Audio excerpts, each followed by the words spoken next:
வணக்கம் உங்கள் better marks light. இந்த வீடியோவில் என்ன பார்க்க போகிறோம் அப்படின்னு பார்த்தீங்கன்னா, கிரவுண்ட் ஃப்ளோர் மார்க்கிங்காக தான் வந்திருக்கும். ஸோ அந்த இடம் இருக்குன்னு பார்த்தீங்கன்னா, சேல் டிஸ்ட்ரிக்ட் இருக்க அஸ்தம்பட்டி. ஆல்ரெடி பார்த்தீங்கன்னா கிரவுண்ட் ஃப்ளோர் எல்லாமே காங்கிரட் போய் போட்டு கம்ப்ளீட் பண்ணி முடிச்சிட்டோம். அதேமாதிரி ஃபர்ஸ்ட் ஃப்ளோரும் காங்கிரட் போய் போட்டு கம்ப்ளீட் பண்ணி முடிச்சிட்டோம்.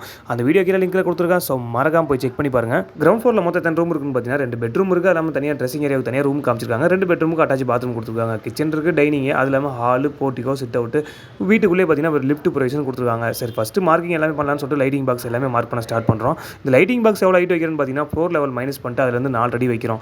4 அடி ஓரளவுக்கு மீடியமான ஹைட்டு கரெக்டாக இருக்கும். சில பேர் என்ன பண்ணிட்டாங்க 4.75 5 அடி அந்த மாதிரி வைக்கிறாங்க. 5 அடி வைக்க தேவையில்ல, மேக்ஸிமம் 4 அடி வச்சிங்கனாவே போதும். அது பார்க்கறதுக்கு கொஞ்சம் நீட்டாக இருக்கும். அதே மாதிரி இந்த வீட்டில் பார்த்தீங்கன்னா ஃபுல்லாக பேனலிங் ஒர்க் தான் ஸ்டார்ட் பண்ணுறாங்க. ஸோ பேனலிங் ஒரு டிவி பேனலிங் பண்ணாங்கன்னா அதுக்கு ஃப்ளக் பாயிண்ட்ஸ் எல்லாம் எவ்வளோ ஹைட் வைக்கிறதுன்னு பார்க்கலாம். ஃப்ளோரிங் லெவல் மைனஸ் பண்ணிட்டு அதுலேருந்து 18 இன்ச்சு வச்சிங்கனாவே போதும். தாராளமாக ஃப்ளக் பாயிண்ட்ஸ் அந்த அளவுக்கு கரெக்டாக இருக்கும். நிறைய பேர் என்ன பண்ணிட்டாங்க 2 அடி 2 அடி அப்படி வச்சுறாங்க. வைக்கும்போது என்னன்னா ஃப்ளக் பாயிண்ட்ஸ் எல்லாமே பார்த்தீங்கன்னா மேலே கபோர்டுக்கு மேலே வந்துருது. அப்போ அதுக்கு தனியாக ஹோல்ஸ் பண்ணிட்டு அதுக்கப்புறமே அந்த 3 பின் டாப் போடும்போது அது பார்க்கும்போது கொஞ்சம் அசிங்கமாக தெரியும். ஸோ அதனால் 1 அடி 8 வச்சிங்கன்னா போதும். தாராளமாக டிவி பேனலிங் பண்ணதுக்கப்புறமே அது பார்க்கறதுக்கு கொஞ்சம் சூப்பராகவும் இருக்கும். அதேமாதிரி நிறைய பேர் என்ன பண்ணுறாங்க, டிவியோட ஃப்ளக் பாயிண்ட் கண்ட்ரோல் எல்லாமே கபோர்டுக்குள்ளே கொடுத்துறாங்க. அந்த மாதிரி கபோர்டுக்குள்ளே கொடுக்காதீங்க, கபோர்டுக்கு மேலே இருக்கிற மாதிரி எப்பவுமே கொடுங்க. அதோடைய அளவு வந்து பார்த்தீங்கன்னா ஃப்ளோரிங் லெவல் மைனஸ் பண்ணிட்டு அதுலேருந்து 2 அடி 8 கொடுத்தீங்கன்னா போதும். அதுதான் கரெக்டான அளவு. ஏன்னா கபோர்டு அடிக்கும்போது 2 அடி 8 அடிப்பாங்க.